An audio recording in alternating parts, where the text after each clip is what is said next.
Hello friends, നിങ്ങൾ എപ്പോഴെങ്കിലും ഈ ബുൾസൈ കറി ഉണ്ടാക്കിയിട്ടുണ്ടോ? ഇല്ലെങ്കിൽ ഒന്ന് ഉണ്ടാക്കി നോക്കാൻ പറ്റിയ ഒരു ഐറ്റമാണ് കേട്ടോ. ഭയങ്കര സിമ്പിളായിട്ട് നമുക്ക് എന്താ പറയുക, ഒരു 10-15 മിനിറ്റ്സിലൊക്കെ ഉണ്ടാക്കാൻ പറ്റുന്ന ഒരു ഐറ്റമാണ് കേട്ടോ. എല്ലാ ദിവസവും മുട്ടക്കറിയും മുട്ട ഓംലേറ്റ് അങ്ങനത്തെ ഇതോളം പരീക്ഷിച്ച് മടുത്തിരിക്കുന്നവരാണെങ്കിൽ നിങ്ങൾക്കിത് പരീക്ഷിക്കാം. ഒരു വെറൈറ്റിയാണ്. വെറൈറ്റി ആരാ ഇഷ്ടമില്ലാത്തല്ലേ? അതുപോലെ നമുക്ക് വെറൈറ്റിക്ക് ഉണ്ടാക്കാൻ പറ്റുന്ന ഒരു ഐറ്റമാണ് കേട്ടോ, മുട്ട ബുൾസൈ കറി. അപ്പോൾ ഇതിലേക്ക് വേണ്ടിയിട്ട് ആദ്യം തന്നെ 2 സബോള നീളത്തിൽ കട്ട് ചെയ്തെടുക്കുക. അതിനുശേഷം ഒരു കഷ്ണം ഇഞ്ചി, 3 പച്ചമുളക്, പിന്നെ ഒരു തക്കാളി. ഇതൊക്കെ കട്ട് ചെയ്ത് ആദ്യം തന്നെ വെക്കുക. അപ്പോൾ നമുക്ക് പണി എളുപ്പമായില്ലോ. ഇത് കട്ട് ചെയ്ത് കഴിഞ്ഞിട്ട് നമുക്ക് കാണാം.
അപ്പോൾ നമുക്ക് ചീനച്ചട്ടി അടുപ്പത്ത് വെക്കാട്ടോ.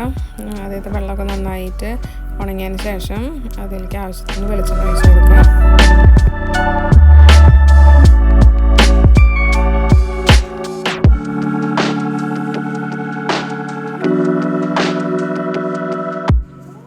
അതിലേക്ക് 1/2 സ്പൂൺ കടുക് ചേർക്കുക.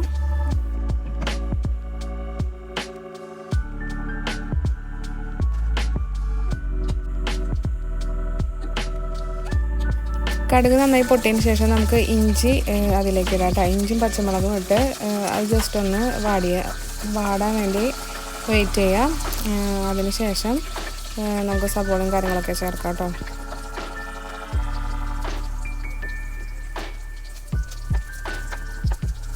അപ്പോൾ ഈ സമയത്ത് നമുക്ക് സബോളയും കൂടി ചേർക്കാം. സബോള ചേർത്ത് അത്യാവശ്യം അതിൻ്റെ ഒരു ജസ്റ്റ് വാടി വരുന്ന വരെ നമുക്കത് ഇളക്കിക്കൊണ്ടിരിക്കാം കേട്ടോ.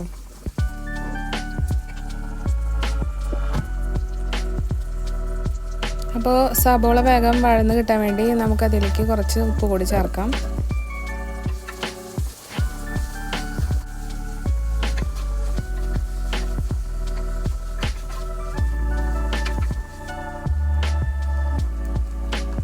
സബോള അത്യാവശ്യം വെന്ത് കഴിഞ്ഞാൽ നമുക്ക് തക്കാളിയും കൂടി ഇട്ട് നന്നായിട്ട് വേവിക്കാം.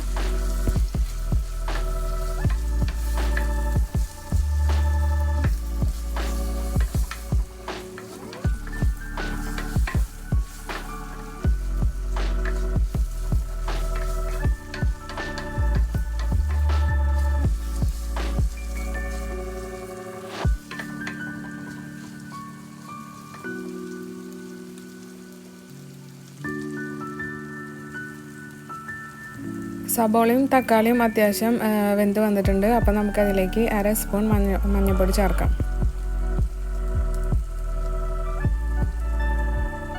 ഒരു 1/4 സ്പൂൺ മല്ലിപ്പൊടി കൂടി ചേർക്കാം.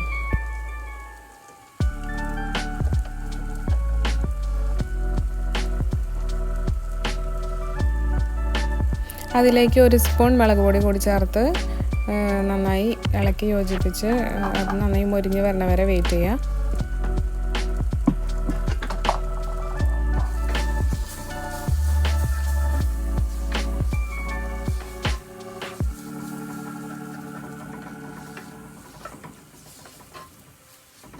ഈ സമയത്താണ് നമ്മൾ 2ാം പാല് ചേർക്കുന്നത് കേട്ടോ. എന്താ പറയുക, ഇതൊക്കെ കിടന്ന് വേവാനുള്ള 2ാം പാല് ചേർക്കണം. അപ്പോൾ അതിൻ്റെ കൂടെ നമുക്ക് ചൂടുവെള്ളം കൂടി ആഡ് ചെയ്യാം കേട്ടോ.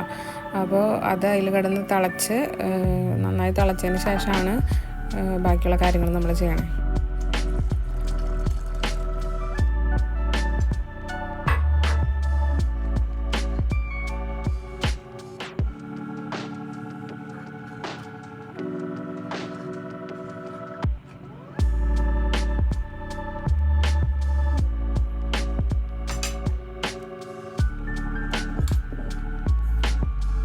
അപ്പോൾ ഈ സമയത്ത് നമുക്ക് ആവശ്യത്തിനുള്ള ഉപ്പ് കൂടി ചേർക്കാം കേട്ടോ. അപ്പോൾ പാകത്തിനനുസരിച്ചുള്ള ഉപ്പ് നമ്മൾ ടേസ്റ്റ് നോക്കി ഇട്ട് കൊടുത്താൽ നല്ലതാണ്.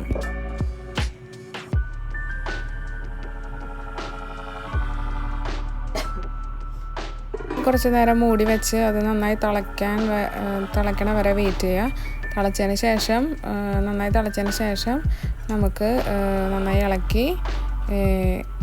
ഇളക്കി ഓരോ മുട്ട വീതം പൊട്ടിച്ച് ഒഴിക്കാം കേട്ടോ.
ഒരു 10 മിനിറ്റ് വരെ നമുക്കിത് അടച്ച് വെച്ച് വേവിക്കാം കേട്ടോ. ഇതിൻ്റെ ഇടയ്ക്ക് നമുക്ക് തുറന്ന് നോക്കിയിട്ട് ജസ്റ്റ് ഒന്ന് ഇളക്കി കൊടുത്താൽ നല്ലതായിരിക്കും, അടിയിൽ പിടിച്ചിട്ടുണ്ടോയെന്ന് അറിയാൻ.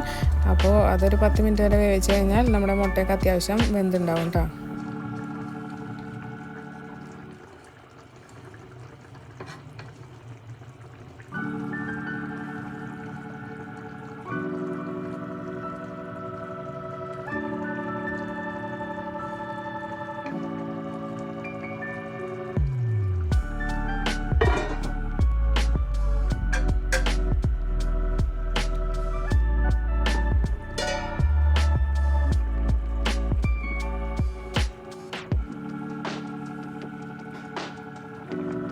അപ്പോൾ എണ്ണയൊക്കെ നന്നായി തെളിഞ്ഞ് വന്നിട്ട് അതാണ് ഇതിൻ്റെ ഒരു പാകം. ഇനി ഇതിലേക്ക് ഒന്നാം പാല് ചേർത്ത് മിക്സ് ചെയ്ത് നമുക്ക് സ്റ്റവ് ഓഫ് ചെയ്യാം കേട്ടോ.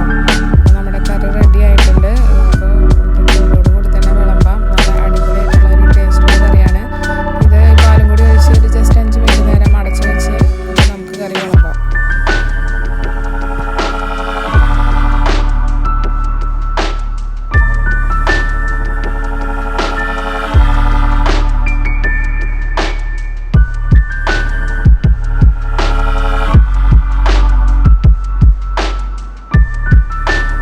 നമ്മുടെ എഗ് ബുൾസൈ കറി റെഡി ആയിട്ടുണ്ട് കേട്ടോ.